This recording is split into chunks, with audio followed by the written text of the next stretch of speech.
अवैध घुसपैठियों के ऊपर इलेक्शन कमीशन के एक्शन पर भड़की ममता बनर्जी, कर दिया विरोध। तो वहीं दूसरी तरफ भारतीय जनता पार्टी के नेता शुभेंदु अधिकारी ने भी ममता बनर्जी के ऊपर हमला बोलते हुए कहा कि अवैध रोहिंग्या बांग्लादेशियों के नाम बंगाल की वोटर लिस्ट में, जिन्हें कर देना चाहिए बाहर। जी हाँ, दरअसल आपके लिए बता दें कि जहां एक तरफ इलेक्शन कमीशन ने अब अवैध बांग्लादेशियों को लेकर बड़ा एक्शन ले लिया है, पश्चिम बंगाल समेत बिहार से लेकर तमाम राज्यों में कर दी है एडवाइजरी जारी कि चुनाव से पहले यहां पर जो वोटर लिस्ट है उसका किया जाएगा सर्वे, और जो तमाम वोटर का नाम जिनका शामिल है लिस्ट में, उनसे पूछे जाएंगे सवाल कि कहां हुआ है उनका जन्म और कहां हुआ है उनके माता पिता का जन्म, और दिखाने पड़ेंगे सारे प्रूफ, और फिर एक बार रीवेरिफिकेशन किया जाएगा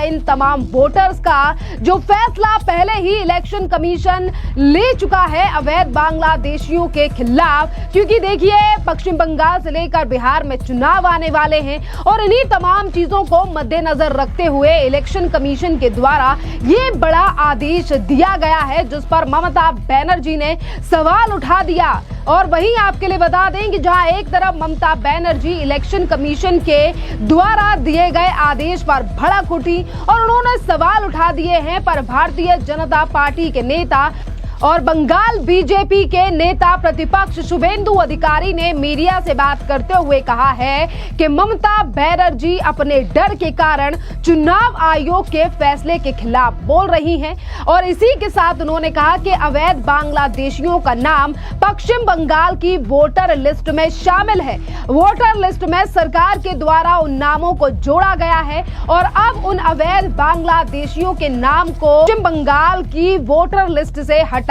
देना चाहिए। इसी के साथ क्या और कुछ कह रहे हैं शुभेंदु अधिकारी, जरा नजर डालिए।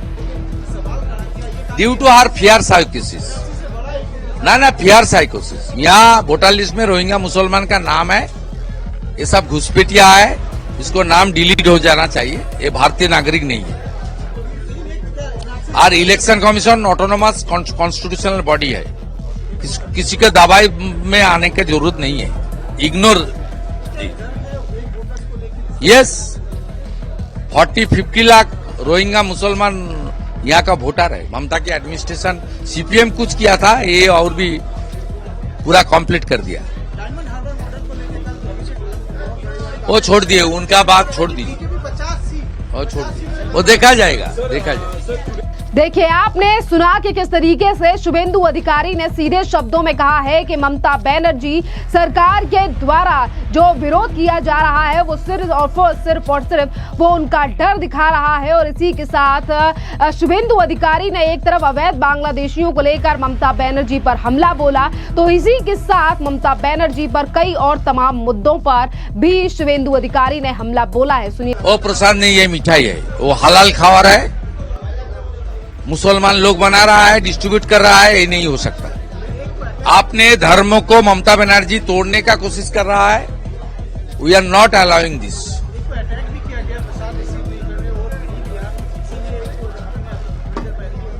वीडियो देख लिया ना आप, किस तरीके से मुसलमान आप आदमी डिस्ट्रीब्यूशन करने के लिए आता, बोला मुसलमान का हाथ से क्यों हिंदू प्रसाद लेगा। वो विरोध किया, इसलिए उसको ऊपर आक्रमण किया। वो हॉस्पिटल में है, और उनका जो चाचा है, अंकल, उनको भी अरेस्ट कर लिया पुलिस।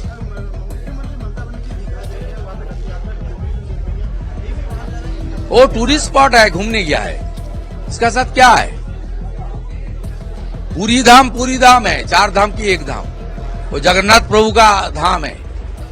वहीं सबसे बड़ा पूरा वर्ल्ड से फेमस वहीं होगा रथ यात्रा। और हमारी यहाँ श्री चैतन्य देव श्रीला प्रभुपद जो रथ यात्रा चालू किया है, बंगाल का हर कोने में कम से कम 10,000 बड़ा जुलूस निकलेगा, जिसमें कम से कम 50 लाख हिंदू पार्टिसिपेट करेगा। जिस तरीके से 1.5 करोड़ हिंदू रामनवमी में पार्टिसिपेट किया, रथ यात्रा में भी lakhs of Hindu will on the street tomorrow. तो देखिए, अनेकों मुद्दे को लेकर आज भारतीय जनता पार्टी लगातार ममता बनर्जी को घेर रही है। चाहे फिर वो प्रसाद का मामला हो, जिस तरीके से ममता बनर्जी ध्रुवीकरण कर रही हैं, और या फिर ममता बनर्जी के सवाल हो जो कि उन्होंने उठाए हैं इलेक्शन कमीशन को लेकर। जी हां, जैसे ही इलेक्शन कमीशन के द्वारा पश्चिम बंगाल, बिहार, असम और कई और राज्यों को लेकर ये बड़ा फैसला दिया गया है कि जिन राज्यों में आने वाले 2027 से 26 में विधानसभा के चुनाव हैं, इन राज्यों में खासतौर पर यह आदेश दिया गया है। और पश्चिम बंगाल वो राज्य है जहां पर 2026 में विधानसभा के चुनाव होने हैं और उससे पहले ही रीवेरिफिकेशन वोटर्स का किया जाए, ये आदेश इलेक्शन कमीशन के द्वारा दिया गया है। जिस पर कल एक प्रोग्राम के दौरान ममता बनर्जी ने कहा कि बीजेपी शासित राज्यों में बंगाली बोलने वाले मजदूरों को बांग्लादेशी कहा जा रहा है। राजस्थान में 300 से 400 बांग्लादेशी बोलने वाले मजदूरों को एक इमारत में कैद कर दिया गया था। मजदूरों ने वैध दस्तावेज दिखाए, उसके बाद भी मजदूरों को कैद किया गया। देखिए, देश में लगातार अवैध बांग्लादेशियों का मुद्दा बढ़ रहा है और इसी पर जब सवाल पूछा गया ममता बनर्जी से इलेक्शन कमीशन के द्वारा जो फैसला लिया गया है, उस पर देखिए किस तरीके से बिखर गई ममता बनर्जी और उन्होंने भारतीय जनता पार्टी से लेकर इलेक्शन कमीशन पर सवाल भी उठाए। सुनिए क्या कुछ कहा कल ममता बनर्जी ने मीडिया से बात करते हुए। अरे इलीगल इमिग्रेंट्स तो उसको देखना है ना, वो तो बीएसएफ का काम है, सीएसएफ का काम है, हमारा काम तो नहीं है, वो तो स्टेट का काम नहीं होता है। इलीगल माइग्रेंट्स कोई है तो उसको कौन घुसने दिया? प्लेन किसका पास है? बॉर्डर का ट्रेन किसका पास है? कस्टम्स किसका पास है? तो आपको देखना है, हमारा तो देखना नहीं है। हमारा पास तो बहुत सारे एग्जाम्पल हम दे सकता है कैसे गवर्नमेंट ऑफ इंडिया उसका एजेंसी से कौन कौन लोगों को लेके आया। इसका प्रमाण तो आप लोगों के पास बहुत है, हमारे पास भी है। ये तो इंडिया गवर्नमेंट का रिस्पॉन्सिबिलिटी है। इलीगल माइग्रेंट्स को तो हम लोगों ने नहीं घुसाया, हमारा हाथ में तो स्टेट गवर्नमेंट का हाथ में नहीं है, ये सेंट्रल गवर्नमेंट का देखना है।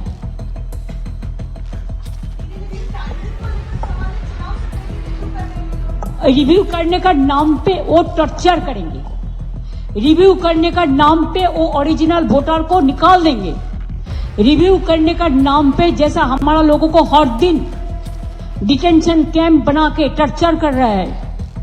ये क्यों हो रहा है? Is it not the failure of the government of India and the ruling party? Wherever the BJP government is there, they are torturing the people. If you start this type of torture, don't forget that other state can follow it up also. I am not, but other state also can follow it up. तो क्या होगा? महाराष्ट्र में नहीं हुआ था? सबको हटाओ, हिंदी भाषी को हटाओ, खाली मराठी रहेगा, तो तब आपने क्या कहा था? तो देखिए, आपने देखा कि किस तरीके से ममता बनर्जी ने इलेक्शन कमीशन के द्वारा दिए गए आदेश पे तो सवाल उठा दिया। और वहीं कल अगर हम बात करें तो देश में बढ़ रहे अवैध घुसपैठियों की समस्या जो है वो काफी ज्यादा बढ़ रही है, जिस पर इलेक्शन कमीशन ने फैसला ले दिया है। इससे पहले सुप्रीम कोर्ट भी कह चुका है कि हमारा देश जो है वो कोई धर्मशाला नहीं है कि इन अवैध रोहिंग्या बांग्लादेशियों को बसाया जाए। और देखिए, जिस प्रक्रिया में आज ममता बनर्जी इस तरीके से बौखला रही हैं, इस तरीके से इलेक्शन कमीशन पर सवाल उठा रही हैं, ये फैसला इलेक्शन कमीशन के द्वारा सिर्फ पश्चिम बंगाल ही नहीं बल्कि असम, केरल, पुडुचेरी, तमिलनाडु और पश्चिम बंगाल में विधानसभा चुनावों को लेकर दिया गया है, जिससे कि जो तमाम अवैध बांग्लादेशी जो सालों से हमारे देश में रह रहे हैं, हमारे ही देश के लोगों का हक मार रहे हैं और उनके पास कई फर्जी डॉक्यूमेंट भी हैं और इन्हीं फर्जी डॉक्यूमेंट्स के चलते उन्होंने अपने नाम वोटर लिस्ट में भी दर्ज करार रखे हैं। और ऐसे ही लोगों के ऊपर एक्शन लेने के लिए इलेक्शन कमीशन के द्वारा ये बड़ा एक्शन लिया गया है, जिसमें रीवेरिफिकेशन के चलते पूछे जाएंगे लोगों से कई सवाल कि कहां उनके पेरेंट्स पैदा हुए थे, यानी कि माता पिता कहां पैदा हुए थे, उसका प्रमाण पत्र कोई ना कोई दिखाना होगा, जिससे कि लोगों को ये स्पष्ट करना होगा कि वो भारत के ही रहने वाले हैं। और ये प्रक्रिया इलेक्शन कमीशन के जो तमाम अधिकारी रही हैं वो वोटर्स के घर जा जाकर करेंगे, क्योंकि वहां पर एड्रेस भी मेंशन रहता है। क्योंकि वोटर लिस्ट की अगर हम बात करें तो कई ऐसे भी लोग हैं जो कि अपने राज्य को छोड़कर किसी और राज्य में मौजूद हैं और उनका वोटर लिस्ट में, पुरानी ही वोटर लिस्ट में नाम ऐड है। और इसी तरीके की कई तरीके के ऐसे जो किस्से हैं वो पहले भी आए थे। और इन्हीं तमाम चीजों को मद्देनजर रखते हुए इलेक्शन कमीशन के द्वारा ये फैसला लिया गया है, ये आदेश दिया गया है, जिस पर ममता बनर्जी को सिर्फ और सिर्फ अपना वोट बैंक दिखाई दे रहा है। और इसीलिए वो बांग्लादेशी वोटर्स को लेकर ये कह रही हैं कि पश्चिम बंगाल के वोटर्स के नाम काटने का प्रयास कर रही है भारतीय जनता पार्टी। और पश्चिम बंगाल के लोगों को टारगेट किया जा रहा है जो कि बंगाली बोलते हैं, जो बांग्लादेशी नहीं है। पर बीजेपी ने स्पष्ट तौर पर कहा है कि ममता बनर्जी लोगों के यानी कि बांग्लादेशियों के नाम यहां की वोटर लिस्ट में डाल रही हैं। आज शुभेंदु अधिकारी ने कहा है, तो इससे पहले भी कल भारतीय जनता पार्टी के कई नेताओं ने यही आरोप लगाया था और ये तक कह दिया था कि ममता बनर्जी आधार कार्ड से लेकर पहचान पत्र बनवा रही हैं बांग्लादेशियों के और उन्हें पश्चिम बंगाल में बसाने का काम कर रही है।